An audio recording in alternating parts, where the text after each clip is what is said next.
반갑습니다. 청춘부동산입니다. 제가 2, 3년 전부터 양극화에 대해서 설명을 하면서 부동산 오르고 있다라고 이야기를 했었죠. 앞으로 경제가 붕괴되고 화폐 가치가 폭락하기 때문에 사람들이 선호하는 지역의 부동산은 계속 오를 겁니다. 그래서 서울 아파트 팔지 마세요라고 이야기를 드렸습니다. 오늘 내용에 앞서가 잠깐만 좀 설명을 드리자면은 10억 원 아파트가 1억 원 상승을 했어요. 그러면은 10% 상승을 했죠. 1억 원 아파트가 1,000만 원 하락을 했어요. 10% 하락을 했죠. 부동산 시장에는 실제 9천만 원의 자금이 들어왔지만은 우리가 아는 부동산 하락과 상승폭에는요, 플러스 10%, 마이너스 10% 평균을 내게 되면은 보합으로 나오는 겁니다.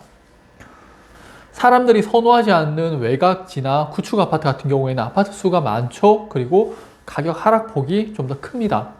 하지만 사람들이 선호하는 신축 아파트 또는 역세권, 학군지 아파트 같은 경우에는 수도 적을 뿐더러 수요가 몰리기 때문에 가격이 상승을 해요.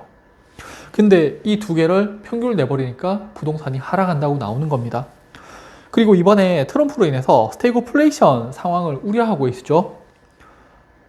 경제는 침체하는데 물가가 상승하는, 이게 지금 대한민국 경제예요. 경제는 안 좋지만은 돈을 계속 풀어서 부동산을 올리고 있죠. 그렇다고 부동산이 전부 다 오른다는 이야기 아니에요. 그러니까 여러분들께서 부동산을 살 때 잘못 들어가게 되면은 진짜 패가망신 당할 수도 있습니다. 그래서 공부도 좀 많이 하셔야 되고요. 분석도 잘 하셔가지고 좋은 아파트 골라서 들어가셔야 돼요. 네, 오늘 또 그럼 이 내용으로 설명드리겠습니다. 우선 원달러 환율인데 특징이 보이죠. 2022년 미국채 금리 상승으로 전 세계가 난리가 났었는데 우리나라 환율이 2022년보다 현재가 더 높은 수준이죠. 이거를 기준으로 한번 보세요. 달러 인덱스입니다. 원달러 환율은 원화와 달러를 비교해서 가격을 매기잖아요. 그런데 달러 인덱스의 가격은 2022년보다 낮은 것을 볼 수가 있죠. 그럼 이 말이 뭐냐면은 달러 가격은 낮아졌는데 환율은 올랐어요. 그 말은 달러의 하락폭보다 대한민국 원화의 하락폭이 훨씬 더 컸다는 겁니다. 정치적 이슈도 있겠지만은 제가 계속 이야기했잖아요. 원화의 가치는 계속적으로 하락할 수밖에 없다고. 그 이유를 설명드리자면은 지금 보신 자료는 미 연준의 대차 대조표예요. 미국에서 돈을 얼마나 많이 풀었는지를 보여준 자료로 2020년 코로나 때 돈을 천문학적으로 풀었죠. 그리고 2022년을 고점으로 해서 미국 연준에서는 계속 돈을 줄이고 있습니다.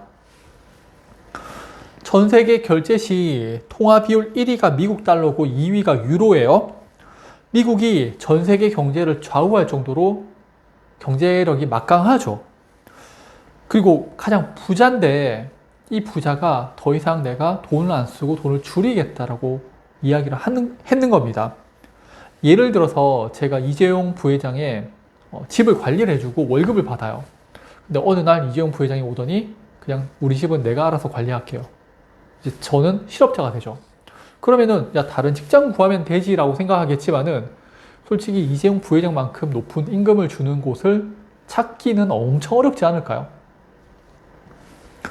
미국이 돈을 줄이면서 전 세계에서는 미국을 대체할 만한 시장을 찾기가 어렵다는 겁니다. 그래서 신흥국들, 우리나라, 중국, 제품을 만들어서 수출하는 그런 국가들이 타격을 받을 수밖에 없는 거죠. 그래서 우리나라가 어떻게 하냐면요. 대차 대조표를 보면 나와요. 처음에는 미국과 함께 돈을 줄이다가 죽겠는 거죠. 새마을금고 부도난다고 하고 부동산 PF 터진다고 하고 건설사들 부도나고 그러니까 우리나라에서 다시 돈을 풀어버립니다.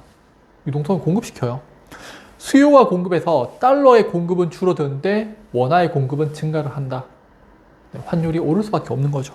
그리고 미국은 금리 인하에 대해서 이제 조금씩 회의론이 나오기 시작을 하죠.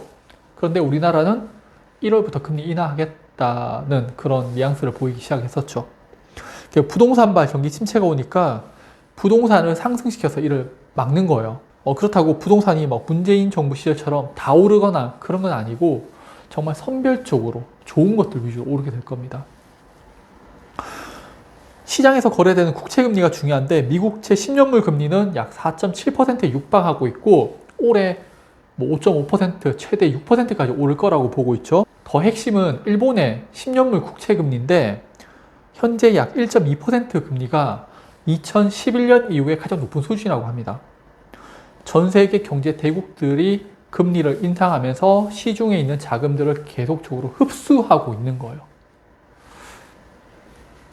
우리나라는 1월부터 금리 인하한다는 이야기 나오고 있고 일본은 1월에 금리를 인상한다는 이야기 나오고 있죠. 7월에 추가 금리 인상까지 나오고 있고요. 금리가 마지막으로 0.5%를 넘었던 적이 1995년 이후로 30년 전이라고 합니다. 그러니까 연 0.5% 넘는 금리를 모르는 사람이 적지 않다고 해요.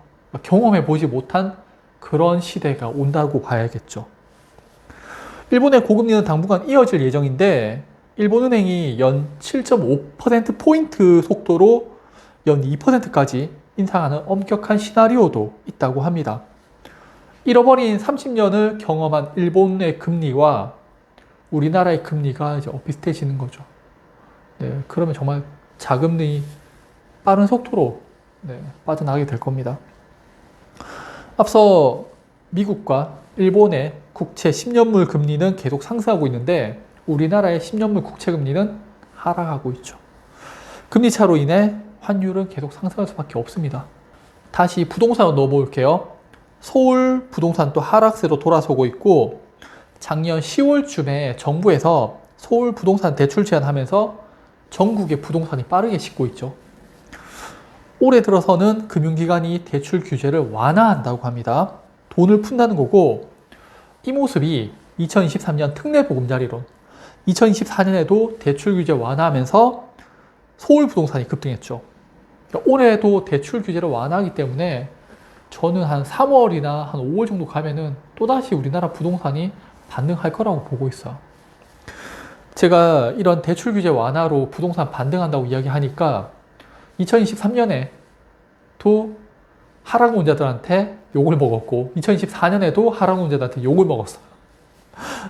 그리고 2023년 하반기, 2024년 하반기 때는 대출 규제를 들어갔었죠. 그래서 제가 부동산이 이제는 또 조정을 보일 겁니다 라고 했더니 상승론자들이 막 악플 달고 그랬었는데 저는 상승론자도 하락론자도 아니고 객관적인 경제 지표를 바탕으로 정부의 정책들을 바탕으로 해서 공부를 하고요. 그래서 좋은 상품에 투자라는 투자자고 제가 또 알고 있는 이런 내용들을 여러분들 특히 이제 강의를 들으신 분들한테 전해드리기 위해서 공부를 하는 것 뿐이에요. 그리고 유튜브를 통해서 이야기를 드리는데 우리나라는 이게 너무 편향되어 있어요. 그래서 뭐 올해도 돈을 풀기 때문에 저는 부동산 또 오를 거라고 보고 있습니다. 연말에 또 부동산 쪼이게 되면은 다시 부동산 또 하락할 거고요. 마지막으로 볼 자료는 M2인데 2년 이내에 현금성 자산이 얼마 있는지를 보는 거예요. 이 돈들이 계속 상승하고 있는데 국내에 쓰이지 않죠. 부동산에 묶여 있거나 또는 해외여행 쪽으로 주로 많이 쓰이고 있죠. 오늘 내용이 어려울 수 있습니다. 정리를 하자면은 미국과 일본의 고금리 정책으로 앞으로 경제는 더더욱 힘들어질 겁니다. 그런데 부동산발 버블로 인해서 우리나라는 금리 인상보다는 금리 인하나 정책 대출 또는 대출 완화, 규제 완화 같은 걸로 유동성을 계속 공급하는 그런 스태그플레이션이 올 거라고 봅니다.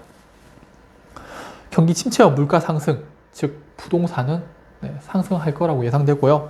그렇다고 뭐 아무런 부동산을 매수하라는 그런 의미는 아니니까 정말 공부 잘 하시고 분석하셔가지고 좋은 결과 있길 빌겠습니다. 네, 그럼 오늘 영상 또 봐주셔서 감사합니다.